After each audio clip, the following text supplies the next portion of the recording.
Umaaligid-aligid. Itong si Ogwen. Sabi si Sanford din nagugulo. Si Kyle. Titingnan na rin kagad dito ni JP. Ngayon, na-picturean. Kaya lang nagamit din ng Wrath of Dryad. May ipit naman si JP, pero bubuhay din. And this time ay tumama yung stun. Pero mamamatay din si Flap. Ogwen as well! Si Sanford ay sumama na. Si mga miyembro mula sa Team Liquid. Activated kagad ng Stampede. Pero si Super Macmac ay doon. Tamang poke lamang ang kanyang ginagawa. Pero nasa pa! Mula doon sa mga combo kay Carl. Tatlo tumba. Wow! Very aggressive coming in from Team Liquid Philippines. At mukhang hindi pa ata sila tapos. Nandito sila ngayon sa orange pop ng Team Falcons. At ayaw nilang papasukin ang Falcons. Ayaw talaga nilang pahingahin eh, no? Si Flap, sisilip lang sana. At naitap. Hindi mo yung sustain, no? Pero mukhang wala sila pakisa ngayon. Si Flap magbibigyan. Pero mukhang makakatakas naman. Si Ogwen ay madadamage din. Low HP para dito sa Purple Buff. Retrihan na lang. At mukhang makakalabang pa si Card. Nakuha pa nga, kasabay pa itong si Flap. Parang luging-lugi ang Team Falcons doon. Pero susubukan nila tamaan. Itong si Kyle. Ogwen nagamit ni Teddy. Hindi na lang inabutan ng kwentro. Pero yung stuns mula dito kay Haji ay mananaig din. Napicturean itong si JP. Si Ogwen ay masyado malayang naman kinamampa ng Star Shooter mula kay Sanji. Alam mo, gamay na gamay talaga ni Sanji. Yung mga tinututok na hero na ganyan eh. It's still a perfect game para sa Team Liquid Philippines. Oh my gosh, napakahapde ah. Tingnan natin si Kyle ay bababa sa 30% ang kanyang buhay. Inaabangan lang ni Sanji.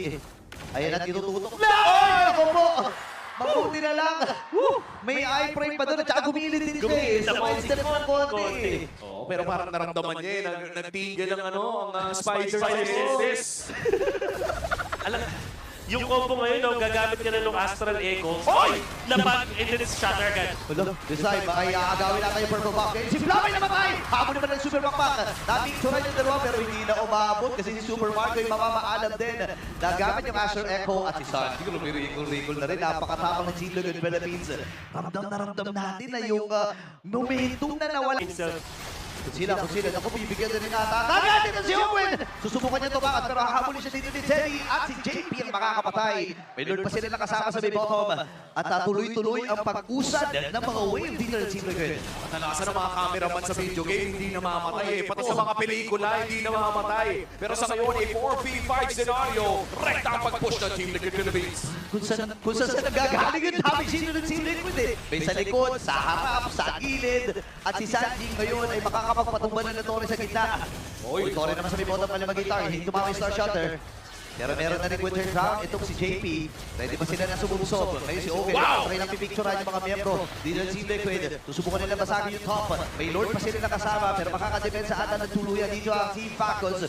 Susubukan ni Kyle na maproteksyonan yung itaas. Pero ubus na ang kanilang base. May wave pa nakasama dito ang Team Liquid.